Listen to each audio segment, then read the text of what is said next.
Des résultats préliminaires très encourageants.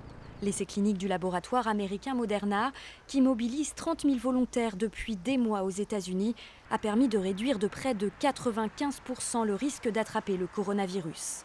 C'est plus que celui de l'alliance Pfizer-BioNTech, efficace à 90 % selon les annonces du laboratoire la semaine dernière. Pour autant, il reste encore de nombreuses étapes à franchir avant la commercialisation d'un vaccin contre le coronavirus, et Moderna ne fait pas exception. Cette reconnaissance de l'efficacité du vaccin est une excellente nouvelle, mais nous devons encore achever le processus de réglementation, terminer cette étude, générer plus de données et même des données de suivi sur la sécurité. Et puis bien sûr, nous devons nous occuper de la fabrication. Dans un premier temps, les approvisionnements ne pourront être que limités et rationnés. Nous espérons avoir environ 20 millions de doses de vaccins d'ici la fin de cette année 2020 et nous sommes impatients de produire entre 500 millions et 1 milliard de doses l'année prochaine. Mais cela implique bien sûr des opérations 24 heures sur 24, 7 jours sur 7. Sur les 20 millions de doses de vaccins attendues en 2020, 15 millions sont destinés aux États-Unis.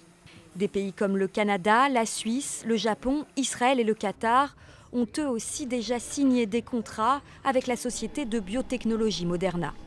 Si ce vaccin, dont on ignore encore la durée de protection, était approuvé, il s'agirait d'une grande prouesse scientifique, moins d'1 an après l'apparition de ce virus en Chine.